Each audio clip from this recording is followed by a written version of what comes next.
Why can't we treat people like people? I've been working with them for over 20 years now.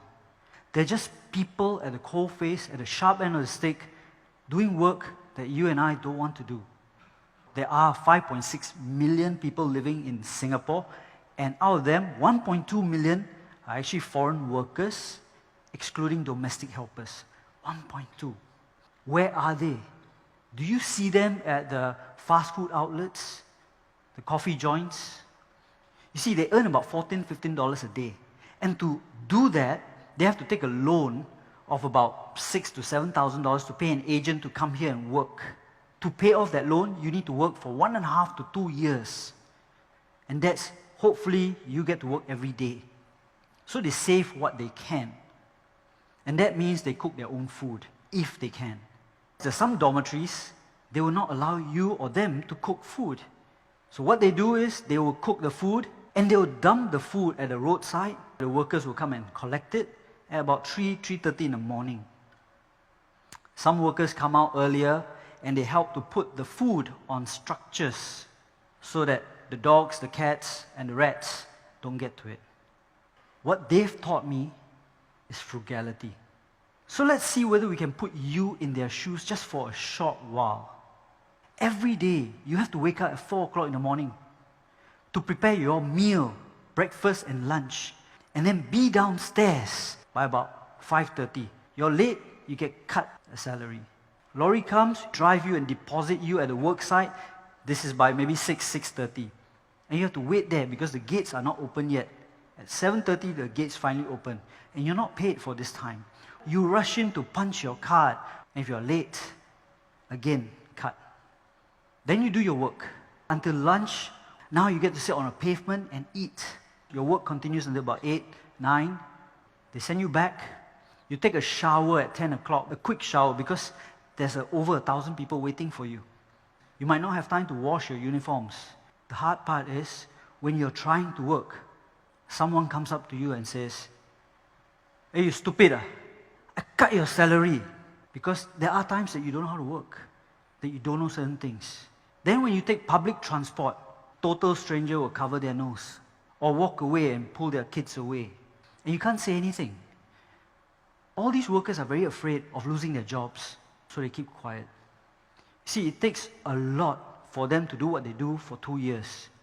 What they've taught me is resilience.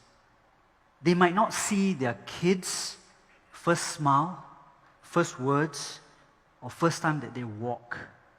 And some of them don't see when their parents pass away. And as a man, you take it, you keep it, because you don't want to worry your family. Just like some of you go for NS or your studies, when parents ask you, "How is everything?" you lie, because you don't want someone else to worry. A long time ago, I had a project called Robertson Walk, and I had 2 workers, Anthony and Raja. So they came to me one day and said, "Boss, can we use the show flat?" I said, "Okay, sure." So on a Saturday night, for the first time in my life, I saw them clean. Best suit, even comb their hair. And they had this old camera where you put the film inside and turn. Raja would pretend to cook in the kitchen. Anthony would take pictures. And then they'll swap. Then they'll sit on the couch and watch the fake TV. And then they'll swap. And I asked them, "Why are you going through all this?" Then they said, "So we can send the photos to our mothers so that they won't be worried." But I knew exactly where they lived. They lived in the basement 2 car park of a building under construction. 180 workers in a car park with plywood walls, dirt and mud on the floor. And yet they were telling their parents they are good. What I learned from them is sacrifice. I've never admitted this anywhere, but my father was a migrant and he was uneducated. Then he became a Singapore citizen before I was born. My father worked 2 jobs, bus driver and security guard. He would come home once a week to change his work clothes. And I can tell you, kids are mean. They used to disturb and say, "Hey, your father's smelly. He rides a bicycle. Why no money?" Yeah, he didn't. He would save everything for us, just like these workers do. And I was a kid listening to this.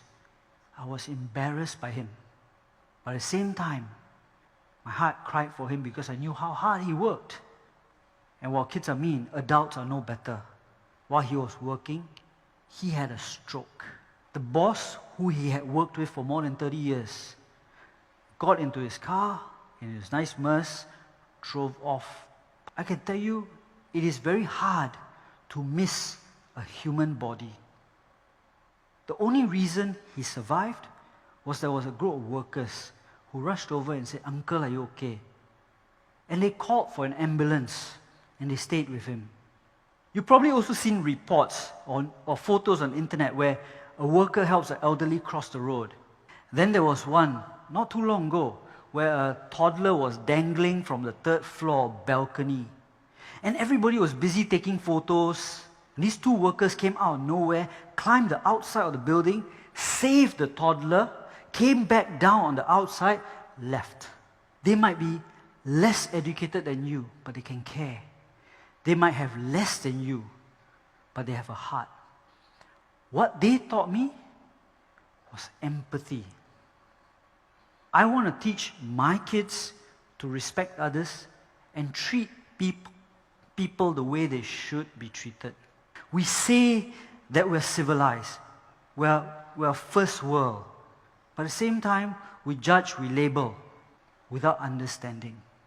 Yes, I understand they are just workers, but here might be an idea worth spreading. Can we start treating these workers and everyone around you as fellow human beings?